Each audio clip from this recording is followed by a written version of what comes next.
बंदहु गुरुपद पदु में परागा सुरुचि सुबास सरस अनुरागा।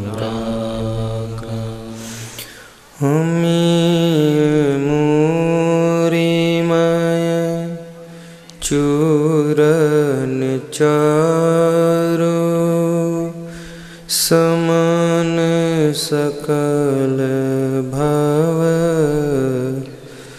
रुज परिवार।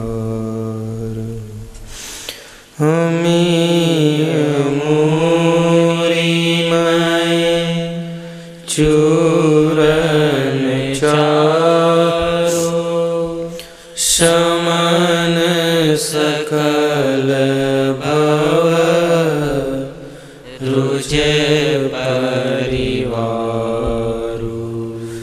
बंदहु गुरुपद पदु में परागा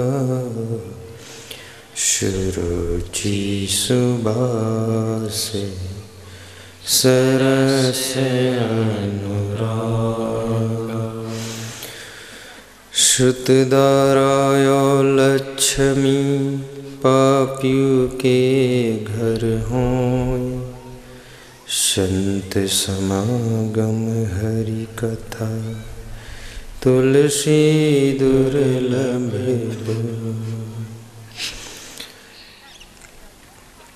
प्रातः स्मरणीय परम पूज्य सद्गुरु श्री क्षमादेव जी के पावन चरणों का आशीष लेकर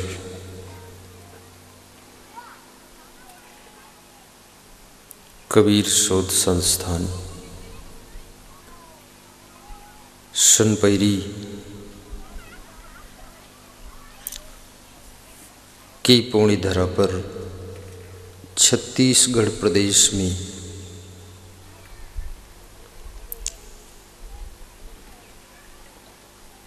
सत्संग का शुभारंभ हो रहा है।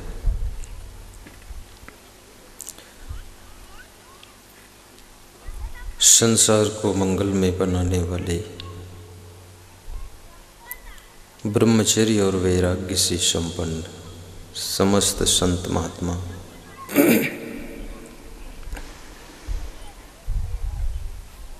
धर्म स्नेही बंधुओं, श्रद्धा मूर्ति माताओं बहनों तथा मेरी प्रिय आत्मन बच्चों, तो सदगुरु कबीर साहिब से किसी ने प्रश्न पूछा है कि संसार में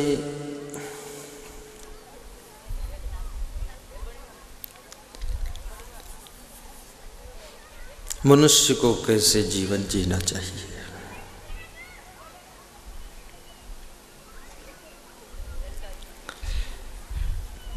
क्योंकि जीवन जीने की कला बहुत लोगों को मालूम नहीं है,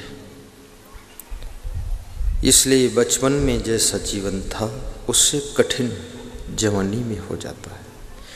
जवानी में जैसा था उससे ज़्यादा जटिल बुढ़ापे में हो जाता है। बुढ़ापे में कुछ खुशी थी, जर्जर अवस्था में खुशी खत्म हो जाती है। जन्म लेते हैं रोते हुए और मरते भी हैं रोते हुए और जीते भी हैं रोते हुए। सारी जिंदगी रोते रोते बीत जाती है। कबीर साहब कहते हैं, कबीर जब हम पैदा हुए जग हंसे हम रोए। ऐसी करनी कर चलो हम हंसे जग रोए। बड़ी मार्मिक पंक्तियां हैं। कबीर साहब के ज्ञान का यही एक विशेष लोहा संसार मानता है। भाषा व्याकरण की कबीर साहब ने परवाह नहीं किया। संत भाषा के चक्कर में नहीं पड़ता है। जो संत होता है वो भाव के चक्कर में रहता है कि भाव ठीक हो, भाषा टूटी फूटी होगी तो भी चलेगा, व्याकरण भले ही गलत हो लेकिन आचरण ठीक हो। कबीर का ध्यान व्याकरण पर नहीं है, कबीर का ध्यान आचरण पर है। कबीर का ध्यान भाषा की शुद्धि पर नहीं है, कबीर का ध्यान भाव की शुद्धि पर है। भाषा आपकी टूटी फूटी हो लेकिन भाव आपका अगर ठीक है तो आपका समाज में प्रभाव भी ठीक हो जाएगा। कितने लोग भाषा तो बहुत लच्छेदार बोलते हैं, लच्छेदार भाषा, लच्छेदार भाषण, लच्छेदार लेक्चर। लेक्चर भी अच्छा है, पिक्चर भी अच्छी है, स्ट्रक्चर भी अच्छा है, लेकिन कैरेक्टर डाउन है।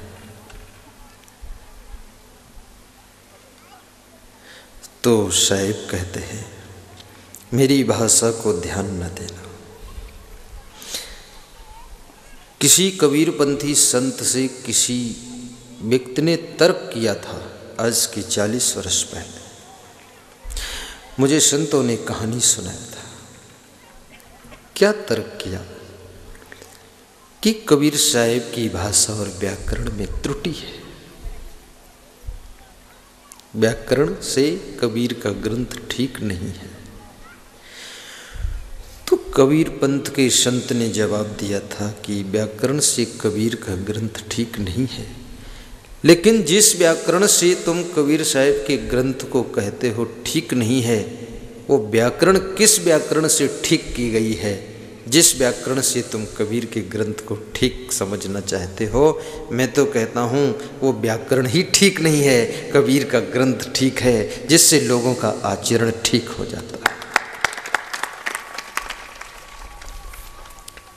छत्तीसगढ़ प्रदेश हो चाहे उत्तर प्रदेश हो, हर प्रदेश में एक भाषा होती है, ग्रामीण भाषा।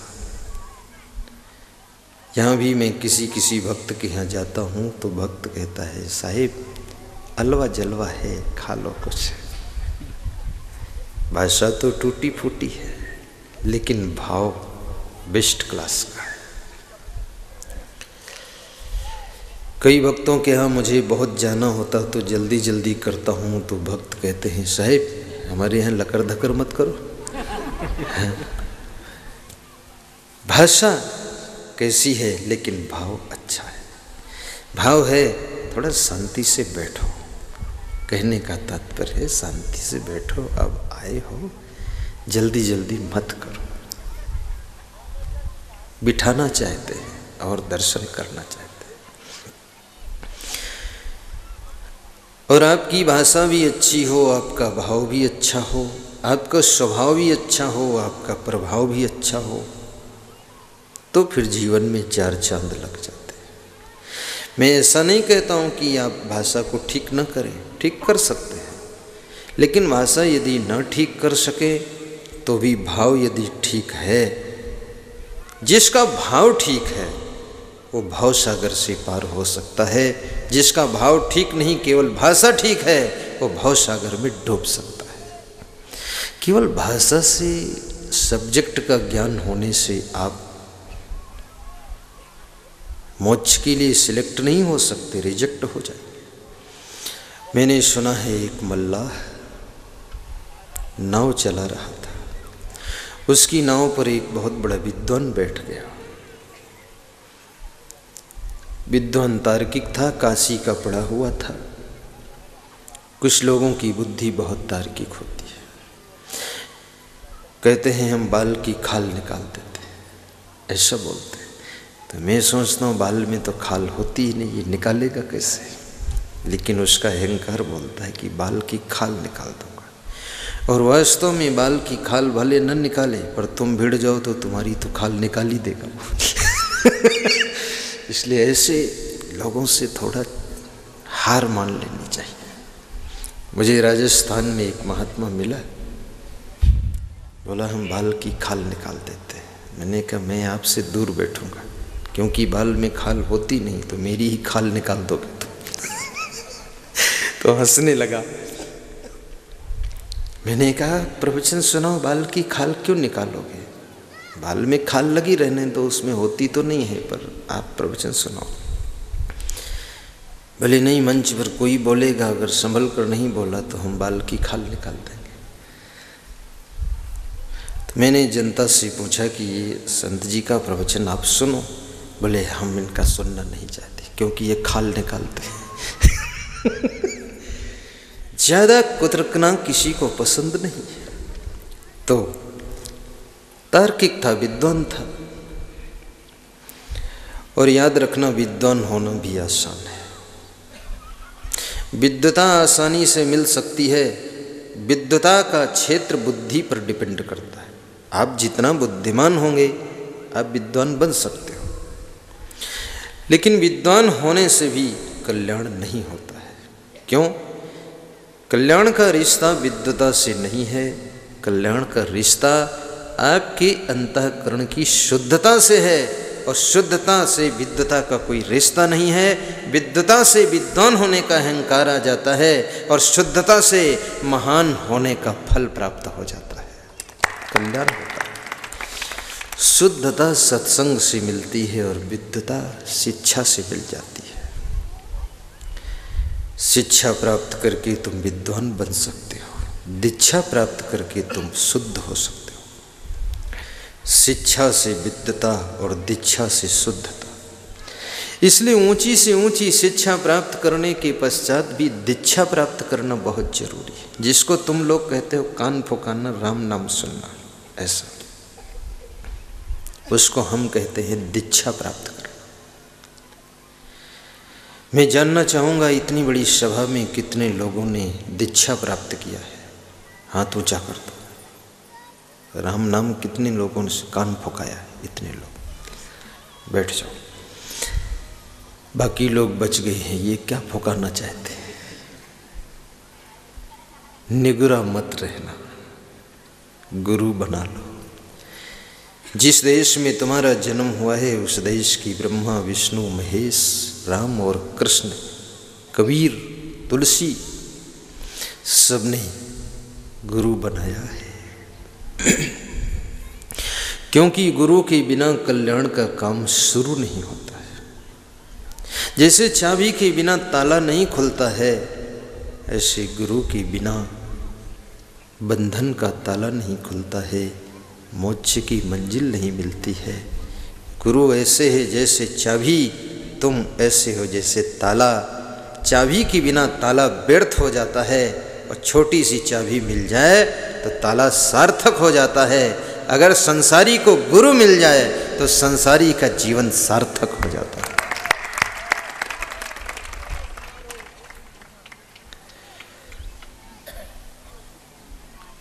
तो विद्वान था और विद्वता का उसे अभिमान भी था। याद रखना, योग्य बन जाओ लेकिन योग्यता का अभिमान न हो। मिनिस्टर बन जाओ, कलेक्टर बन जाओ, बड़े से बड़े संत बन जाओ, लेकिन बड़े होने का अभिमान न हो। नातिमानिता। जिस समय कृष्ण ने अर्जुन के सम्मुख देवताओं के लक्षणों का वर्णन किया है, उन लक्षणों में एक लक्षण ये भी बताया, 26 लक्षण कुल बताए 3 श्लोकों में गीता में। साहू जी, अभयम सत्वम संशुद्धि ज्ञान योग व्यवस्थिति दानम दमश्च यज्ञ स्वाध्याय तप आर्जवम अहिंसा सत्यम अक्रोध त्यागा शांति अपेशनम दया भूतेषु अलोलुप्तम हरदवम हियु अचापलम तेजः क्षमा धृति शौचम अद्रोहो नातिमानिता भवन्ति संपदम दैवीम अभिजातस्य भारत। भारत यानी भारत देश नहीं, भारत माने अर्जुन। हे अर्जुन, नातिमानिता। जो पूज्य है, श्रेष्ठ है, योग्य है, क्षमतावान है, पावरफुल है, सम्माननीय है, लेकिन फिर भी उसको अपनी योग्यता का अभिमान नहीं है, वह देवता होता है। देवता का लक्षण है। संत बन जाओ लेकिन संत होने का अभिमान ना हो। कितने साधुओं के पास तुम जाओ तो तुमको कीड़ा मकोड़ा की तरह देखेंगे कि कोई कीड़े मकोड़े हैं। उनको साधु होने का अभिमान आ गया। इसलिए एक मुस्लिम शायर ने कहा है कि राह हक हरगिज न याबी तानगिरी चार तर्क, तर्क दुनिया, तर्क उकबा, तर्क मौला, तर्क तर्क। तर्क तर्क तर्क तर्क का अर्थ क्या होता है? तर्क माने त्याग होता है। त्याग करने के अहंकार का भी त्याग कर देना बहुत बड़ी बात है। समझना इस बात को कि जो तुमने त्याग किया है उस त्याग करने के अहंकार को भी त्याग कर देना। तर्क तर्क यानी त्याग करने का जो अभिमान आता है। एक साधु, मैं नाम नहीं लूंगा, वो संत मंडली के अंदर बार बार धमकी देता था साधुओं को। क्या? साधुओं को डरवाता था कि 30 लाख पर लात मार कर आया हूं, बात मत करना। डपट देता था कि 30 लाख रुपयों पर लात मार कर आया। कितनी बड़ी बात है।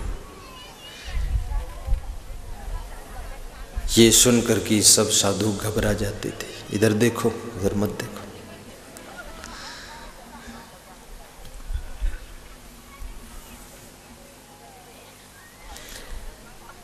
तो एक साधु ने एक दिन उससे कहा, क्या कहा? कहा कि 30 लाख रुपयों पर तुमने लात मारी है तो ऐसा लगता है कि वो लात ठीक से लगी नहीं, इसलिए बार बार उसकी याद आती है। दोबारा जाकर फिर से लात मार दो, लात ठीक से लग जाए तो उसकी याद नहीं आनी चाहिए। उस दिन से उस साधु का बोलना बंद हो गया। कितने लोग ऐसे होते हैं, साधु समाज में भी घर की याद दिला देते हैं। कोई हम भिखमंगा घर से नहीं आए हैं, हम तो महलों से आए हैं, तुमको रौंद डालेंगे। अहंकार आ गया।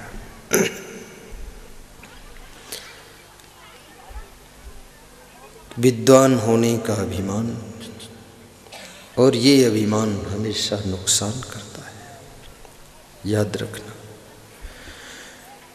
राह हक हरगिज न याबी तानगिरी चार तर्क, तर्क दुनिया, तर्क उकबा, तर्क मौला, तर्क तर्क। ध्यान दीजिए।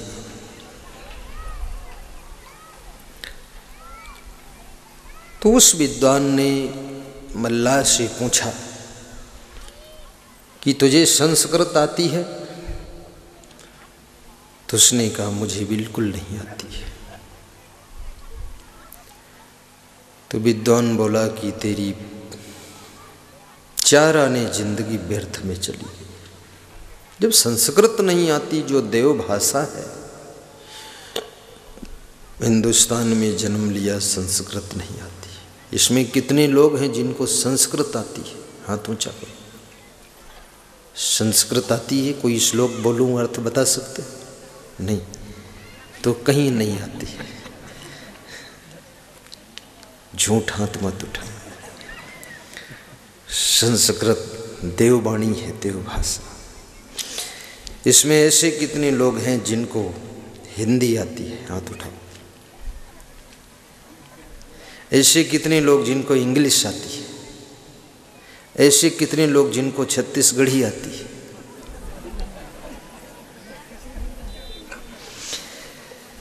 नहीं, मैं कोई भाषा का प्रश्न नहीं पूछूंगा, आप हाथ उठाओ अगर आती है। ऐसा थोड़े है कि फुल आती हो, फुल नहीं आ सकती। लेकिन उस विद्वान ने कहा कि तुमको संस्कृत नहीं आती है तो 4 आने तुम्हारी जिंदगी व्यर्थ में चली। थोड़ी देर बाद पूछा तुझे इंग्लिश आती है? तो मल्लाह ने कहा मुझे इंग्लिश भी नहीं आती। कहा तो तेरी 8 आने जिंदगी व्यर्थ में चली। फिर थोड़ा आगे बढ़ी, कहा कि तुझे वेद शास्त्र कुछ आता है, ज्ञान है? उसने कहा वेद शास्त्र भी नहीं आता। कहा तेरी 12 आने जिंदगी व्यर्थ में चली गई। तो मल्लाह था कम पढ़ा लिखा व्यक्ति, वो हंसने लगा। उसने कहा कोई बात नहीं, ये कोई बात नहीं, ये शब्द भी बड़ा विचित्र है। जिस बात का कोई समाधान ढूंढे नहीं मिलता है तब आदमी बोलता है कोई बात नहीं। आत्म संतोष का शब्द है कोई बात नहीं। बात तो है लेकिन उसका समाधान नहीं मिल रहा है, इसलिए आत्म संतोष के लिए ये सेंटेंस बहुत प्यारा है कि चलो कोई बात नहीं। और इस सेंटेंस का प्रयोग कभी कभी रोज कर लेना चाहिए। दाल में नमक ज़्यादा हो जाए, बोल दो कोई बात नहीं, तो छुट्टी मिल जाएगी, नहीं बहुत गुस्सा आएगा। तो घटना घटी, थोड़ी देर के बाद नाव भंवर चक्र में फंस गई। तो मल्लाह हंसा और बोला कि आपको संस्कृत आती है, हिंदी आती है, इंग्लिश आती है, वेद आते हैं, शास्त्र आते हैं, क्या आपको तैरने की कला आती है? तो उस विद्वान ने कहा तैरना नहीं आता है। तो उस मल्लाह ने कहा कि तुम्हारी 16 आने जिंदगी पानी में चली गई, क्योंकि अब डूब जाओगे। मल्लाह नाव से कूदा और तैर कर पार हो गया और वो विद्वान नदी की धार में डूब गया। इसलिए याद रखना, भवसागर से पार करने के लिए तुम्हें भाषा नहीं पार कर सकती है, विद्वता नहीं पार कर सकती है। भवसागर से अगर कोई पार कर सकता है तो चित्त की शुद्धता और भक्ति का भाव ही भवसागर से पार करता है।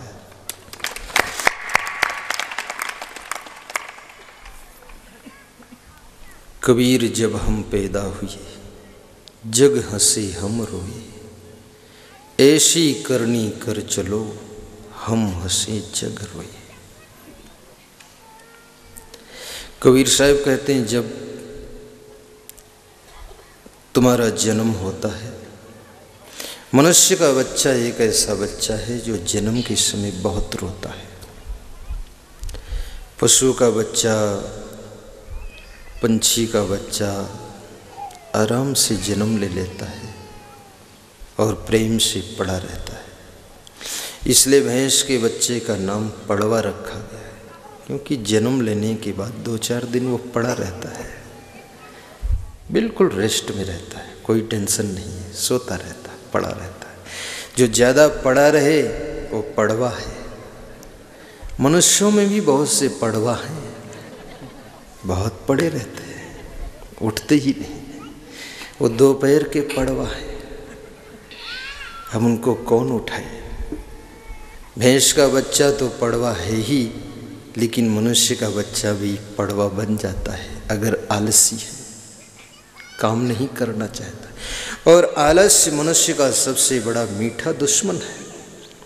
आलस्य बहुत अच्छा लगता है, पड़े रहने की आदत पड़ जाए तो आप 12-12 घंटे बिस्तर पर पड़े रहोगे, उठने की इच्छा नहीं होगी।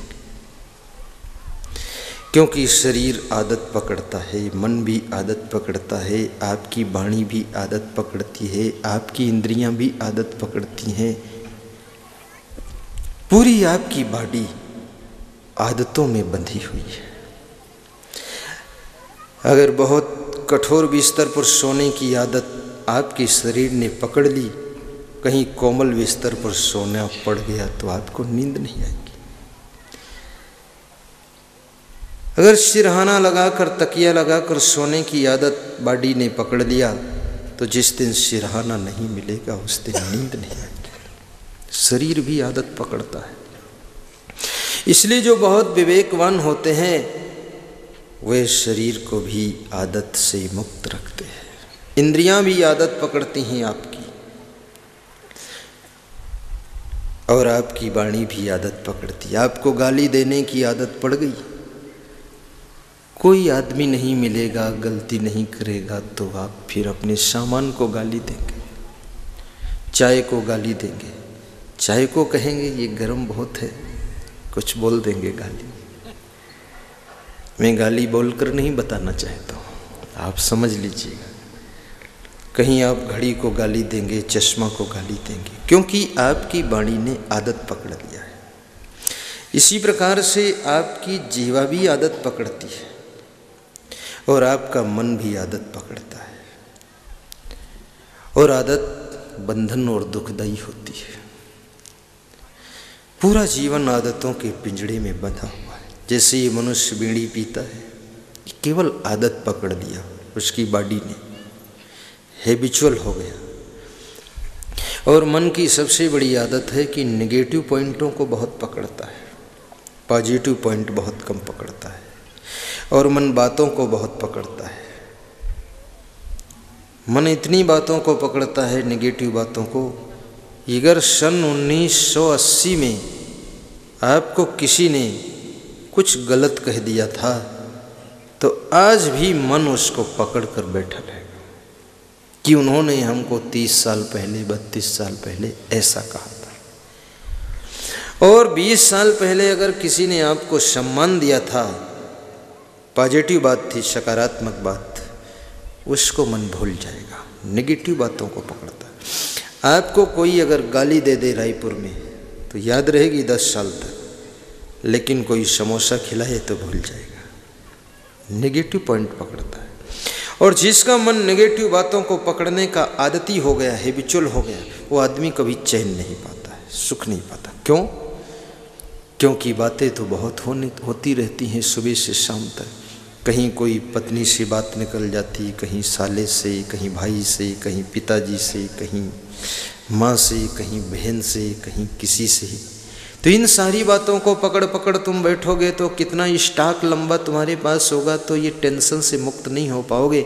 इसलिए बात आए तो फटाफट फाइनल करो, उसका रास्ता खोलो, निकलने दो उसको। अपने मन को सदा हल्का रखो। फालतू बातों को पकड़ पकड़ कर स्टॉक बना करके अपने मन के ऊपर वजन बोझा मत ला दो।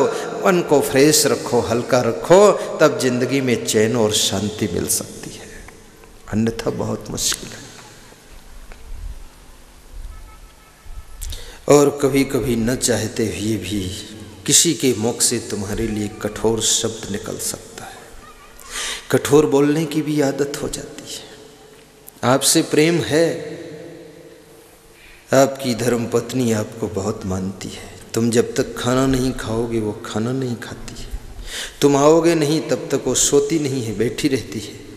लेकिन कठोर बोल देती है, कड़क बोल देती है। और फिर खाने के लिए भी कहेगी तो ऐसे कड़क कहेगी, खाना है तो खा लो, नहीं तो भूखों मर जाओगे, ऐसे बोल देगी। प्रेम बहुत है, आदत उसकी वाणी की जो है वो गलत पड़ गई, इसलिए वैसा बोलती। मैं आपसे कहूँगा अपने बोलने की आदत को भी सुधारिए। वही बातें मत बोलिए जो बातें लोगों को घाव कर जाती। उन बातों को भी मत बोलिए जिनको सुन करके मनुष्य बहुत ज़्यादा दुखी होता है। उन बातों को भी मत बोलिए जिन शब्दों से मनुष्य सतमार्ग से विचलित होकर के कुमार्ग में चला जाता है। उन शब्दों का प्रयोग भी मत कीजिए जिससे मनुष्य का मनोबल कमज़ोर हो जाता है, आत्मबल गिर जाता है। वह शब्द मत बोलिए जिससे कि आपके घर में विकास करने वाले व्यक्ति का मन डिप्रेशन में पहुंच जाता है, निराश हो जाता है कि अब कुछ नहीं कर पाऊंगा।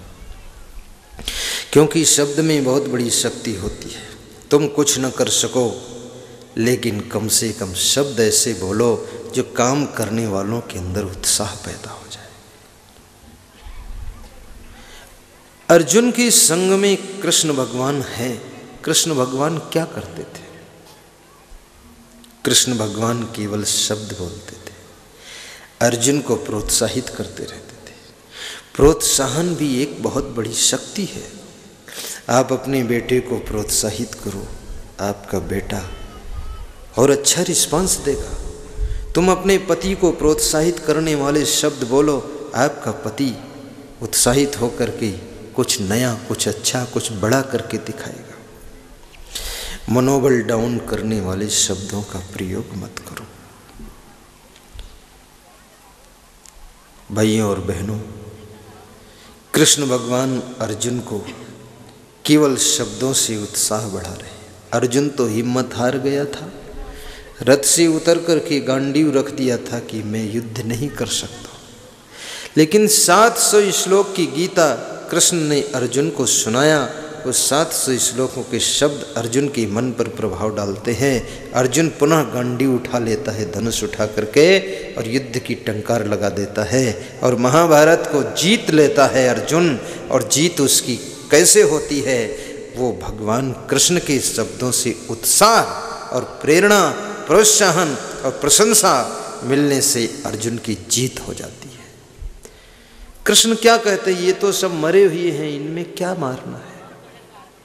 आपसे कोई कहे ये तो सब काम फाइनल ही है, इसमें कोई खास बात नहीं, थोड़ा सा करो बस हो जाएगा, तो आपका उत्साह बढ़ जाता है। कोई कहे ये बहुत कठिन है, तुम्हारा मनोबल कमजोर हो जाए। मैंने सुना है जोधपुर के राजा यशवंत सिंह विदेश में युद्ध करने गए, आधी सेना 2 दिन में मर गई, घबरा गए और युद्ध मैदान छोड़कर भाग आए। ऐसे भागना कठिन भी है और भागना कला भी है, और भागना सार्थक भी है, और भागना आपकी बदनामी भी है। कहाँ भागना ठीक है, कहाँ नहीं भागना ठीक है, ये सावधानी। कृष्ण भगवान भी जरासंध के आक्रमण से परेशान होकर के उत्तर प्रदेश मथुरा छोड़ करके द्वारिका भाग गए थे, गुजरात। उस समय भागना सार्थक था। लेकिन अब तुम सोचो कि सब जगह भाग जाए तो वो सार्थक नहीं। तो राजा यशवंत सिंह भाग कर आ गए। जोधपुर के महाराजा, ये जोधपुर जिला है राजस्थान में, आपको पता है। रात में पहुंचे भागकर, कहा द्वारपाल से की रानी को सूचना दो, फाटक खोल दे। महाराजा यशवंत सिंह वापस आ गए।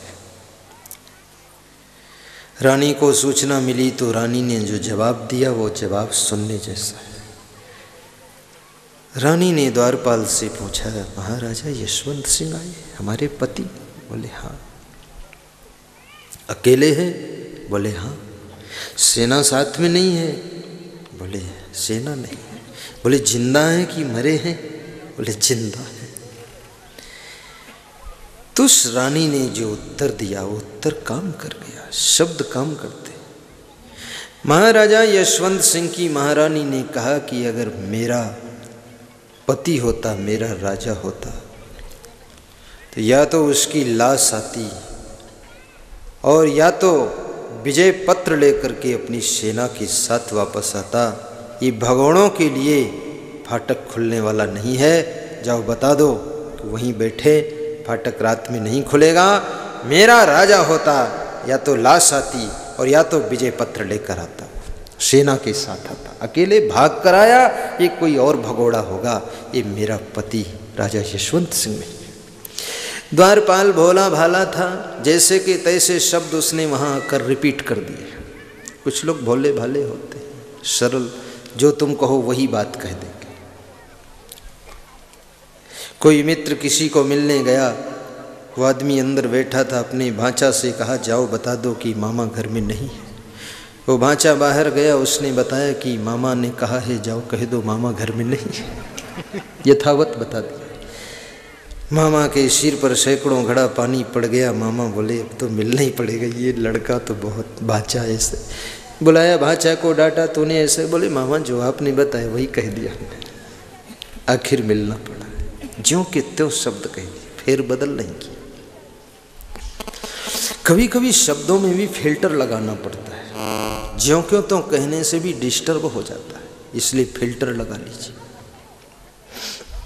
तो ये शब्द सुन करके महाराजा यशवंत सिंह उल्टे पांव वापस लौट गए और पुनः युद्ध का बिगुल बजा दिया। 3 दिन में युद्ध जीत करके सेना के साथ विजय पत्र लेकर के वापस लौट आए। सूचना मिली रानी को, राजा साहब विजय पत्र लेकर सेना के साथ वापस आ गए। आरती की थाल सजाकर फूलों की माला लेकर के द्वार पर स्वागत करने के लिए रानी आ गई। उस माला को लेकर के राजा यशवंत सिंह ने अपनी महारानी को पहना दिया कि जीत मेरी नहीं है, ये जीत तेरी है, तेरे शब्दों से जीत हुई है, मेरे से तो हार हो गई। जीवन एक महाभारत है, जीवन एक युद्ध है, जीवन एक संघर्ष है। Struggle is a life. इस जीवन के संघर्ष में ऐसे लोगों की आसपास में आवश्यकता है जो आपके मनोबल बढ़ाने वाले शब्द बोले। इसलिए मैं स्त्रियों से भी निवेदन करूंगा कि अपने पति के लिए उन शब्दों का प्रयोग करना जिन शब्दों से आपके पति का उत्साह बढ़े, मनोबल बढ़े। और पुरुषों से भी मैं कहूँगा कि अपनी पत्नी के लिए ऐसे प्रोत्साहन के शब्द बोलना जिससे कि वो दिन और रात, कभी चाय बनाना हो, भोजन बनाना हो, कभी वो ढीली ढाली ना रहे, फटाफट बना दे, ऐसे शब्द बोले। कुछ पति लोग होशियार होते हैं। एक पति हमसे कहने लगा कि अगर ये ऐसी मेरी पत्नी न होती तो शायद गुरुदेव हम इतनी उन्नति न कर पाते। तो मैंने उनकी पत्नी से पूछा कि ये सच कह रहे हैं? बोले ये जो कहते हैं वो सच है, लेकिन गुरुदेव ऐसा है, ऐसे ये पति न होते तो हम इस तरह की पत्नी भी न बनती, हम भी डिस्टर्ब हो जाते। बहुत इनके पास में कला है, बहुत प्रेम देते हैं, इसलिए हम भी खुश रहती हैं। मनोबल बढ़ाना बहुत बड़ी। चाणक्य ने कहा है क्या? नास्ति मेघ समम तोयम, नास्ति च आत्म समम बलम, नास्ति चक्षु समम तेजो, नास्ति च अन्न समम प्रियम। ध्यान से सुनना, चित्त को मेरी तरफ ही लगाना। नास्ति मेघ समम तोयम, तोयम माने जल होता है। जगतराम शिक्षक हो, तुम जानते हो, तोयम माने जल। मेघ के जल के समान कोई जल नहीं है। तुम कितने ट्यूबवेल लगा दो, मोटर लगा दो, कुआं खोद दो, लेकिन उतना पर्याप्त पानी नहीं हो सकता। मेघों की वर्षा होती है तब पृथ्वी तृप्त हो जाती है। मेघ के जल के समान दूसरा जल नहीं, और आत्म बल के समान दूसरा बल नहीं। आत्म बल सब बलों का राजा है। जिसके पास आत्म बल है उसकी हर हार जीत में बदल जाती है। जिसका आत्म बल खत्म हो गया उसकी हर जीत हार में बदल जाती है। इसलिए सदैव आत्म बल रखिए और पॉजिटिव सोचिए, कभी नेगेटिव चिंतन मत कीजिए, तो हर असफलता सफलता बन करके आएगी और आपका सम्मान करेगी। नास्ति मेघ समम तोयम, नास्ति च आत्म समम बलम, नास्ति चक्षु समम तेजो, और आँख से बड़ा कोई प्रकाश नहीं। कितने सूरज उदय हो जाएं लेकिन आपके पास में एक छोटी सी आँख ना हो तो क्या होगा? आपको सूरज भी नहीं दिखेगा और चीज दिखना तो अलग ही है। नास्ति मेघ समम तोयम, नास्ति, वाह वाह, नास्ति च आत्म समम बलम, नास्ति चक्षु समम तेजो, नास्ति च अन्न समम प्रियम। चित्त को एकाग्र कीजिए और सत्संग में पुनः मुड़ जाइए।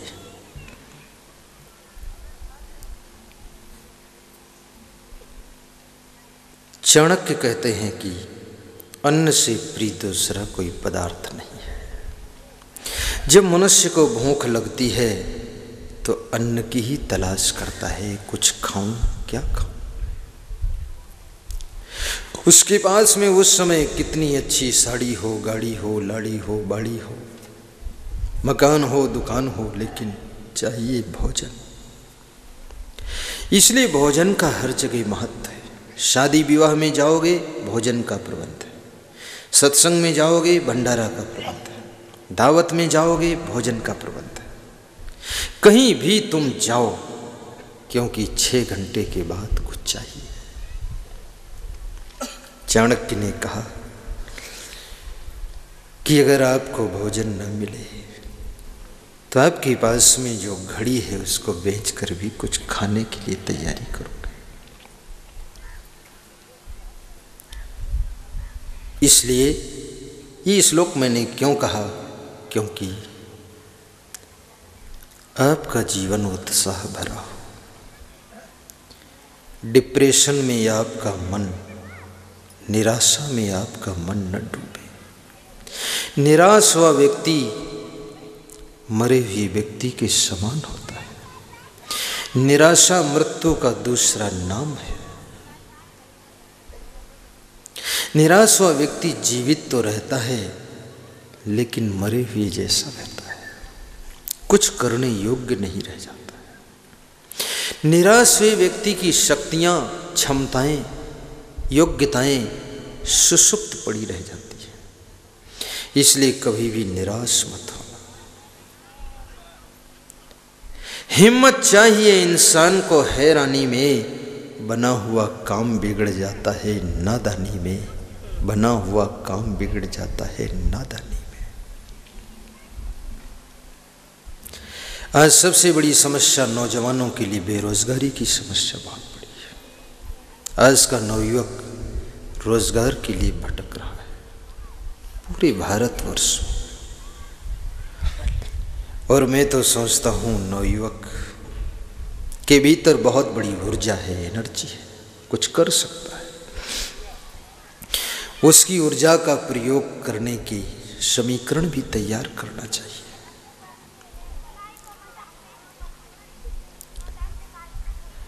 मैंने सुना है कि प्रोत्साहन बढ़ाने वाले लोग मिल जाएं तो तुम साधारण से असाधारण हो जाते हो, और कोई तुम्हारा उत्साह बढ़ाने वाला ना हो। असाधारण होने की क्षमता थी, बहुत ऊंचाई पर, लेवल पर पहुंचने की आपके अंदर सामर्थ्य थी, लेकिन साधारण बन करके जिंदगी बीत जाती है। तुम अगर किसी की माँ हो, अपने बेटे के उत्साह को बढ़ाना। मैं सच बताता हूँ, मेरे उत्साह को बढ़ाने वाले मेरे आश्रम के संचालक हैं, पूज्य श्री गुरुमन देव जी, हमेशा उत्साह बढ़ाते। एक बारी विद्वान के साथ में मेरा सत्संग था, तो हमारे संचालक साहब को मैंने फ़ोन किया कि बहुत बड़ा विद्वान है, उसके साथ कैसे सेटिंग बिठाऊं। उन्होंने कहा, जीत विद्वता की नहीं होती है, हमेशा शुद्धता की जीत होती है। इसलिए तुम शुद्ध रहो, विद्व नहीं रहोगे तो भी चलेगा। मनोबल बढ़े। भगवान श्री राम हनुमान जी को प्रोत्साहन देते थे। रघुपति कीन्ही बहुत बड़ाई, तुम मम प्रिय भरतहि सम भाई। भगवान श्री राम ने बहुत बड़ाई किया, प्रशंसा किया हनुमान जी की। एक बंदर की बड़ाई हो रही है, लेकिन याद रखना, अगर किसी की प्रशंसा सुनने में तुमको दुख लगता है तो इसका मतलब क्या है? उसके प्रति तुम्हारे भीतर कहीं न कहीं किसी दिल के कोने में ईर्ष्या की आग चल रही है, क्योंकि दूसरों की प्रशंसा सुनना भी थोड़ा कठिन होता है।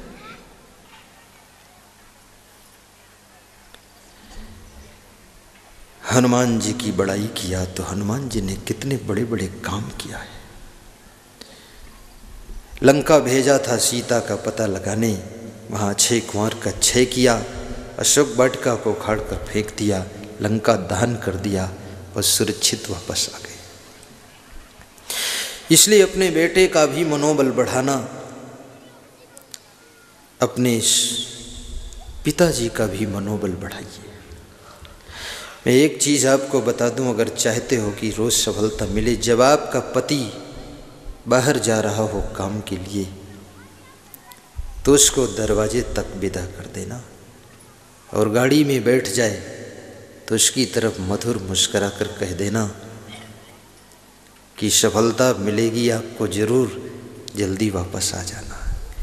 फिर आपका पति आपके घर से खुशियों का खजाना लेकर जाएगा तो जिस काम में हाथ लगा देगा मिट्टी भी सोना बन जाएगी, असफलता भी सफलता में बदल जाएगी। घर से यदि टेंशन बनाकर भेजा है तो ज़्यादातर उम्मीद है फेल होकर आएगा। दूसरा, अगर चाहते हो घर में खुशियां रहे, आनंद रहे, एक काम और कर लेना। जब तुम्हारा पति बाहर से आए, तुम्हारे पास में इतनी क्षमता है, अपने पति की गाड़ी के हॉर्न को भी तुम पहचान लेते हो। जो ही उनका हॉर्न बजे तुरंत निकल कर बाहर आ जाना, झांक लेना, जो थैला लाए हो हाथ में ले लेना, मुस्करा देना, आज बहुत टाइम पर आ गए, धन्यवाद, आइए पधारिए। अपने घरों में भी स्वागत करना सीखो। ये कल से प्रयोग करना सब महिलाएं। और पुरुषों के लिए भी एक बात बताऊं, मैं घरेलू डॉक्टरी बहुत जानता हूँ। अभी मुझे मध्य प्रदेश में कह रहे थे भक्त लोग कि बड़ी मज़े की बात, आपने गृहस्थी नहीं किया लेकिन बहुत अंदर की बात बता देते हो। कैसे बताते हो? हमने कहा सो तुम जानो अंतर्यामी। तो यदि तुम पति हो और घर से बाहर जा रहे हो काम के लिए, घर से नाराज होकर मत जाना, उलझ कर मत जाना, तकरार करके मत जाना, प्रसन्न हो करके जाना और अपनी पत्नी की ओर, माँ की ओर देखकर हल्का सा मुस्कुरा देना कि आप लोग प्रेम से रहो, मैं समय पर वापस आ जाऊँगा। और मुस्कुरा कर गाड़ी में बैठकर थोड़ा हाथ से नमस्कार करके चले जाना, तुम्हें सफलता मिलेगी और घर में खुशियां बनी रहेंगी। और तुम जब घर आओगे तो घर में खुशियों के फूल खिले मिलेंगे, उससे सुख शांति की खुशबू मिलेगी आपको। खाम खा नाराज होने का स्वभाव बदल दीजिए।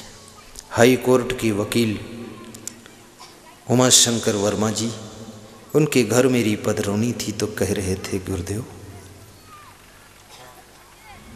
एक गाय पाला हूँ, उसका बछड़ा गेट पर रहता है।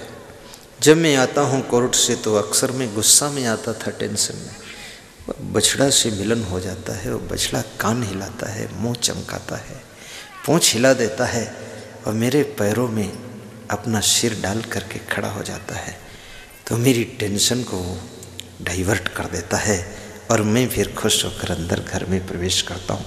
तुम्हारे द्वार पर बंधा हुआ बछड़ा, बंधी हुई गाय और पला हुआ पिल्ला कुत्ते का, वो भी तुम्हारे माइंड को डाइवर्ट करता है। इसलिए याद रखना, ऐसी चीज़ों को भी रखिए जिससे आपका माइंड गुस्सा से डाइवर्ट हो जाए प्रसन्नता की ओर, उससे भी आपको सफलता और शांति मिलेगी। गाड़ी में चलो, प्रवचन की कैसेट सुनो, थोड़ा सा मोबाइल में भी चिप्स लगाकर प्रवचन सुनो। ये ज़्यादा सैया बलमों के गाने मत सुनो। बालम खीरा, साजन सजनू सजनी फजनी, ये सब चीज़ें आपके मन को प्रेम विहीन बना देंगी। सत्संग की बातें सुनो, आनंद में रहो सदैव। सदगुरु कबीर साहब कहते हैं, कबीर जब हम पैदा हुए, जग हंसे हम रोए। साहब कहते, तुम्हारा जब जन्म हुआ था तुम रो रहे थे। तुम्हें कौन सा दुख था कि रो रहे थे तुम? कौन सी पीड़ा थी तुम्हें जो तुम रोते थे जन्म के समय? चिड़िया का बच्चा, जानवर का बच्चा चुपचाप जन्म ले लेता है, रोता नहीं, लेकिन तुम रोते क्यों? और रोने की आवाज़ भी तुम्हारी बहुत विलक्षण है। तुम पूछते हो, कया कया कया, कहाँ आ गया हूँ, कहाँ आ गया हूँ। जन्म का दुख, गर्भ का दुख, बचपन का दुख, बीमारी का दुख, गरीबी का दुख, जर्जर अवस्था का दुख, मृत्यु का दुख, पुनर्जन्म का दुख, पड़ोसियों का दुख, बेईमानों का दुख, चोरों का दुख, लोभियों का दुख, क्रोधियों से दुख,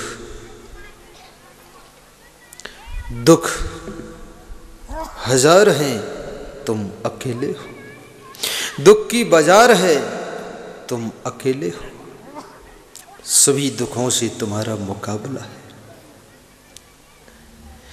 इसलिए संत कहते हैं दुख में मत घबराना पंछी, और तुम तो तुम हो। कबीर साहिब के भी जीवन में दुख थे।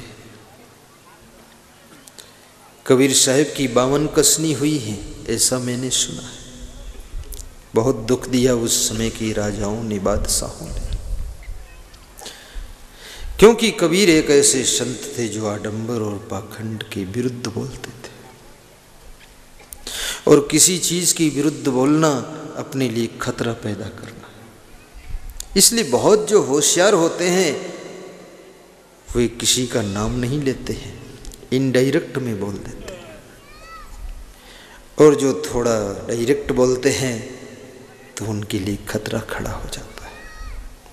फिर अब कोई गलत चीज के विरुद्ध ना बोले तो गलती सुधरे कैसे? तो कबीर साहिब ने हिम्मत किया कि मैं बोलता हूँ। गाजियाबाद की जेल में मैंने सत्संग किया तो वहाँ कम से कम 700 अपराधी थे, जिसमें 50-60 लोग रोने लग गए। तो हमने कहा क्यों रोते हो? बोले कोई अपराध नहीं किया हूँ, तिकड़म से जेल में आया इसलिए दुख लग रहा है। मैंने कहा सत्संग बंद करूँ। गाजियाबाद के कलेक्टर संतोष कुमार, गौतम बुद्ध नगर जिले के कलेक्टर श्री एल वेंकटेश्वर लू, दोनों थे वहाँ, क्योंकि दोनों जिलों की जेल एक ही थी, क्योंकि नया जिला नोएडा बना हुआ था। तो उन्होंने कहा गुरुदेव सत्संग अब बंद कर दो, 5:30 बज गया है, इन लोगों को भोजन करना है। तो जितने में 700 अपराधी थे वो जोर से चिल्लाए, सत्संग मत बंद करना, आज भोजन बंद कर देंगे हम, लेकिन सत्संग सुनेंगे, क्योंकि ये सत्संग अगर बाहर मिल जाता तो शायद जेल में आना नहीं पड़ता। कम से कम भारतवर्ष की 40 जेलों में मैंने प्रवचन किया है, और जेल में श्रोता जो बैठते हैं ऐसे बैठते हैं अलर्ट। आप तो थोड़ा ढीले ढाले बैठते हैं अलर्ट, क्योंकि उनको शायद पहली बार सत्संग मिल रहा है। तुम तो सोचते हो आज नहीं मिलेगा, कल राजिम में गुरुदेव जाएंगे वहाँ सुन लूँगा, वहाँ नहीं तो धमतरी में, दर्री पार में 8 मार्च को सत्संग है, वहाँ सुन लेंगे। लेकिन ध्यान से सुना। भगवान कृष्ण का जन्म भी जेल में हुआ था, लेकिन कृष्ण के होठों पर हमेशा हंसी रहती थी। बांसुरी है और हंसी खुशी है। भगवान श्री राम के जीवन में जिस समय से होश संभाला है, संघर्ष प्रारंभ हो गए। जब से विवाह हुआ उसी दिन से असमंजस शुरू हो गया। विवाह के पहले ही परशुराम जी का संघर्ष, घर में आए मंथरा के द्वारा कैकेयी का संघर्ष, पिताजी के द्वारा वनवास का संघर्ष, वनवास में पहुँचे लक्ष्मण को शक्ति बाण लगा वो संघर्ष, रावण का संघर्ष, शूर्पणखा का संघर्ष, खरदूषण का संघर्ष, राक्षसों का संघर्ष। लेकिन इस संघर्षों को झेलने की शक्ति अगर राम को कहीं से मिलती थी तो उनका पावर हाउस कहाँ था? बताओ राधा कृष्ण गुप्ता। उनका पावर हाउस केवल संतों का आशीर्वाद था, संतों की कृपा उन पर। सकल मुनि के आश्रमन जाय जाय सुख दीन। अभी एक सज्जन मुझको मिले थे, कह रहे थे अभी तक हमारा ब्रेन हेमरेज हो जाता या हार्ट अटैक हो जाता। तो हमने कहा बचा कैसे? बोले संतों की कृपा है, बच गए। बहुत टेंशन है गुरुदेव, संघर्ष बहुत है, चारों तरफ बेईमानों का जाल है, जहाँ देखो वहाँ लोग सब नुकसान पहुँचाते हैं, लेकिन संतों की कृपा से, उनके ज्ञान से सहन शक्ति है। तो सकल मुनि की आश्रमन जाय जाय सुख दीन, निश्चर विहीन करो मही, भुज उठाई प्रण लेकिन हाथ उठा करके, भुजा उठा करके राम ने प्रण किया, ऋषि मुनियों के आश्रमों पर जा जा करके सबको सुखी किया कि आपका जो समस्या हम हल कर देंगे। वास्तव में जो साधु संतों की समस्या हल करे वह राम है, और जो साधु संतों को समस्या में डाल दे वही असली रावण है। सीधा सा फार्मूला है। साधु संतों के पास भी समस्याएं, राक्षस आते थे, वो साधु संतों को खा जाते थे। लोग कहते हैं आज कलयुग बहुत बिगड़ रहा, लेकिन मैं कहता हूं कलयुग सब युगों से अच्छा है, क्योंकि राम के युग में संतों को भी राक्षस खाते थे। इस कलयुग में कोई साधु संतों को नहीं खाता है। अभी लोग मुर्गा खाते हैं, बकरा खाते हैं, भैंसा खाते हैं, गाय खाते हैं, अंडा खाते हैं, चिड़िया खाते हैं, मछली खाते हैं, लेकिन साधु संत को नहीं खाते। इतनी दया है लोगों की। अब कभी खाने में डेवलप करे तो साधु संतों का भी नंबर लग जाए तो बहुत अच्छा है। लेकिन अब साधु भी कम है, ये निपट जाएंगे साल भर में ही सब।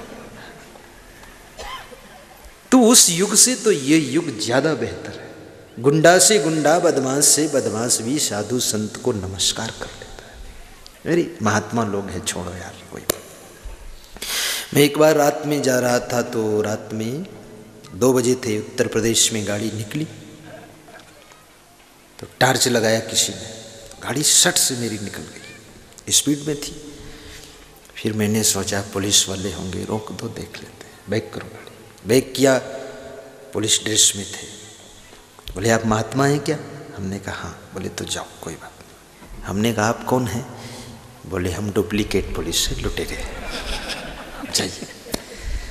तुमने कहा कोई काम था? बोले लूटना था, लेकिन संत हो तो। उत्तर प्रदेश में बहुत अच्छे तरीके से लूटते हैं लोग। कई बार लोगों की मोटरसाइकिल पकड़ा लोगों ने लूटने के लिए, पूछा कहाँ जा रहे हो? तो उन्होंने कह दिया कबीर धाम आश्रम। बोले तो जाओ कोई बात नहीं। छूट गए कबीर धाम के नाम से।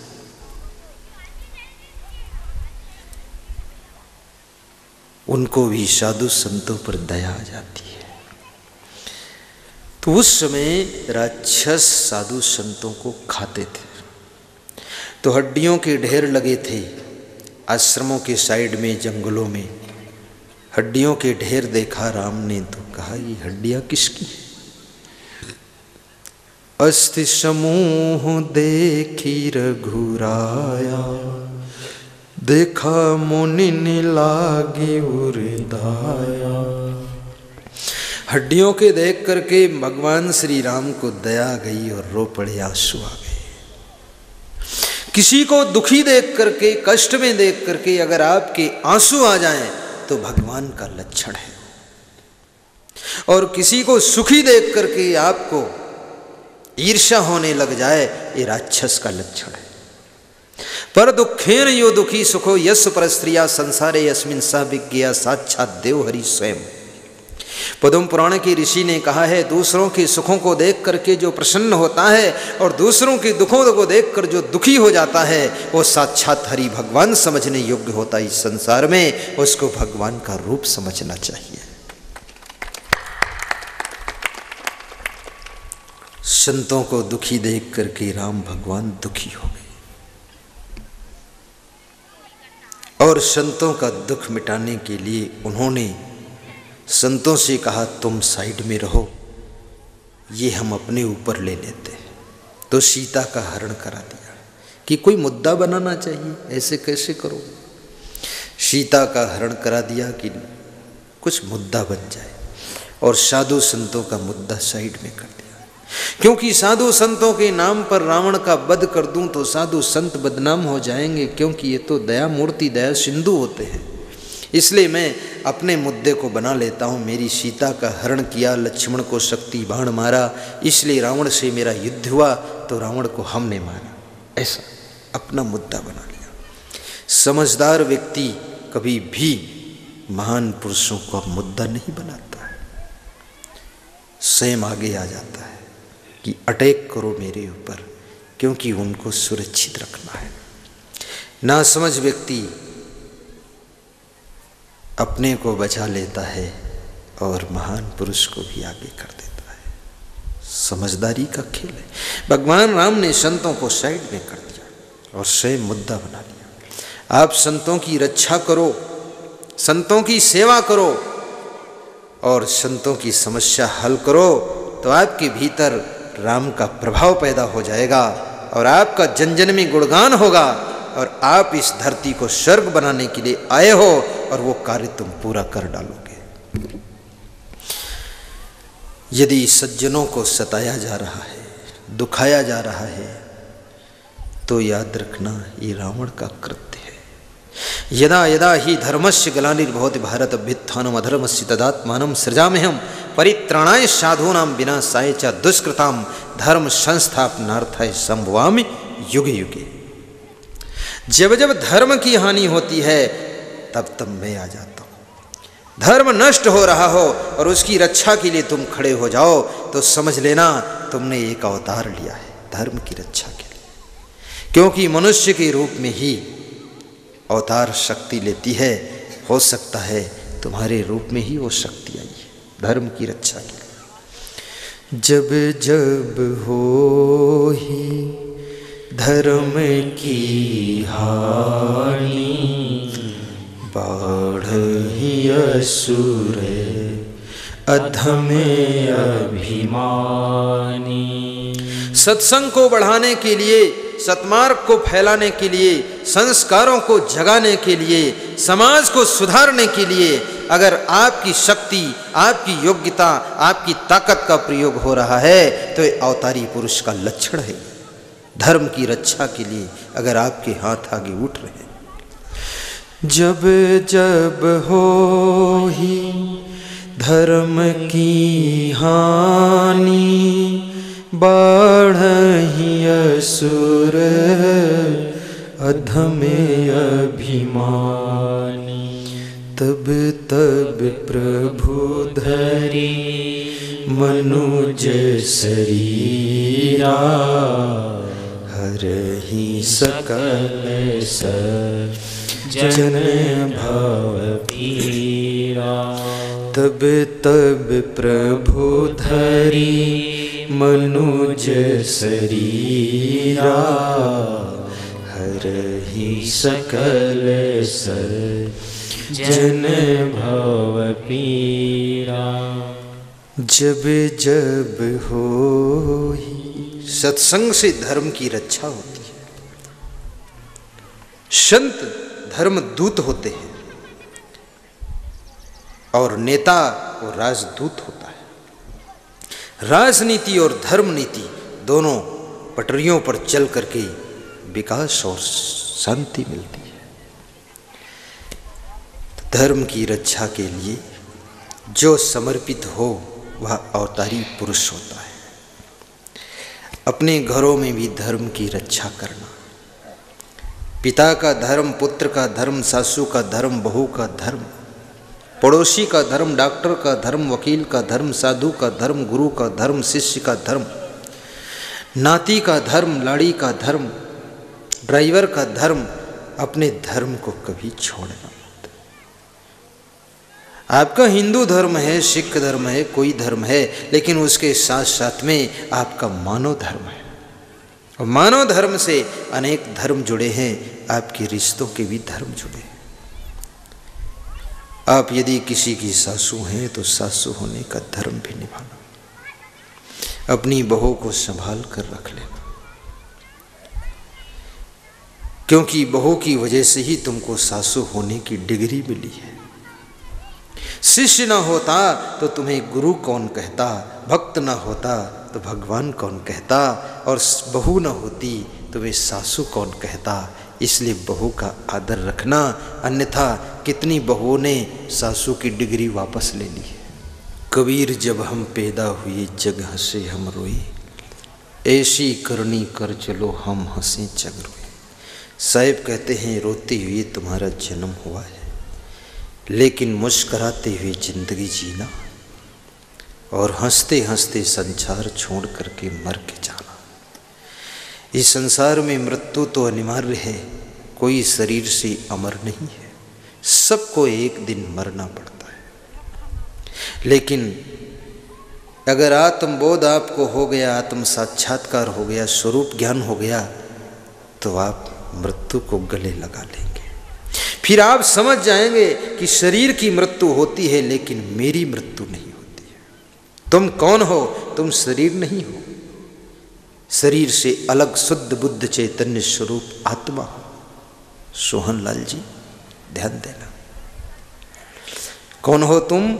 शुद्धोसी बुद्धोसी निरंजनोसी, संसार माया परिवर्जितोसी, संसार स्वप्नम तेज मोह निद्रा, मंदालसा वाच वाच पुत्रम। शुद्ध बुद्ध स्वरूप है तुम्हारा। प्रजहात यदा कामान सर्वान् न पार्थ मदो गतान आत्मनो आत्मना तुष्टा स्थित प्रज्ञा तदा उच्यते दुखेश अनुद विघ्न मना सुखेश विगत अस्वरहा वीतराग भय क्रोधा स्थित धीमनुच्यते या सर्वत्र अनविस्नेहा तत्त प्राप्य शुभा शुभम न अभिनंदती न द्वेष्टि तस्य प्रज्ञा प्रतिष्ठिता तानि सर्वाणि संयम युक्त आसीत मत्परा वशे यस्य ही इंद्रियाणि तस्य प्रज्ञा प्रतिष्ठिता यदा संगर्ते चयम कुर्मो अंगानि सर्वसा इंद्रियाणि इंद्रियार्थेभ्यः तस्य प्रज्ञा प्रतिष्ठिता। जब आपको आत्मबोध हो जाता है तो आपको स्वरूप स्थिति की प्राप्ति हो जाती है, जीते जी मृत्यु से पार हो जाते। क्योंकि जब तुम्हारे सिर में दर्द होता है तुम कहते हो मेरा सिर दर्द हो रहा है, यानी मेरा कहने वाला अलग है, सिर अलग है। तुम सिर नहीं हो, तुम कहते हो मेरी गाड़ी अलग है, तुम अलग हो।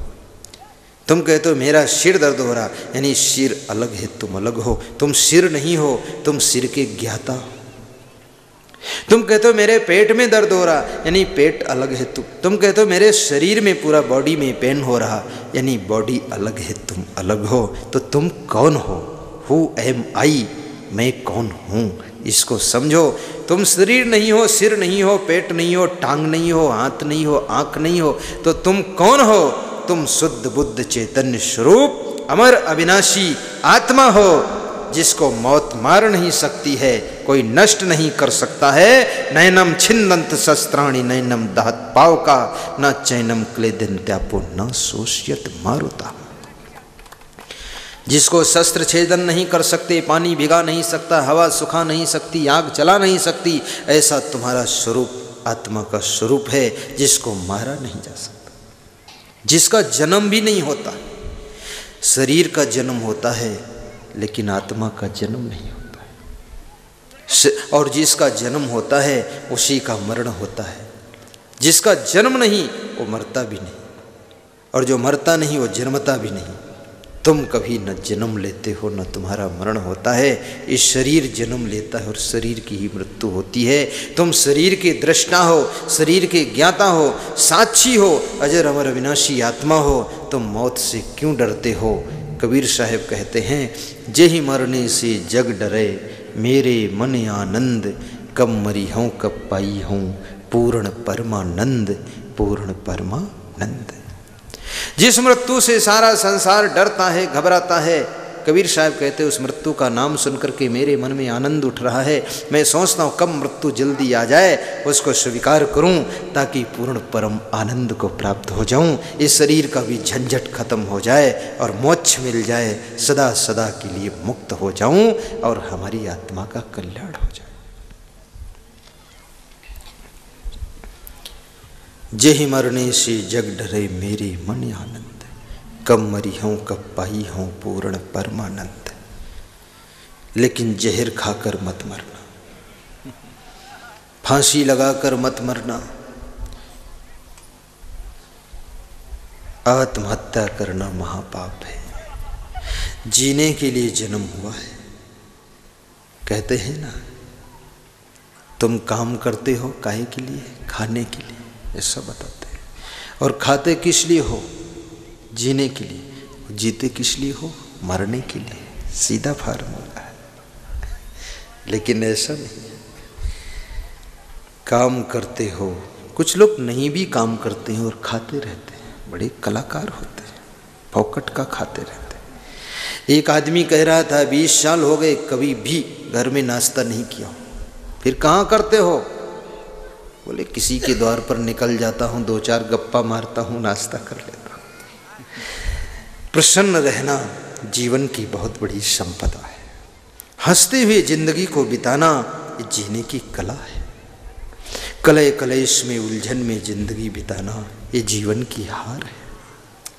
परस्पर प्रेम से रहना आपका जीवन मंगलकारी हो।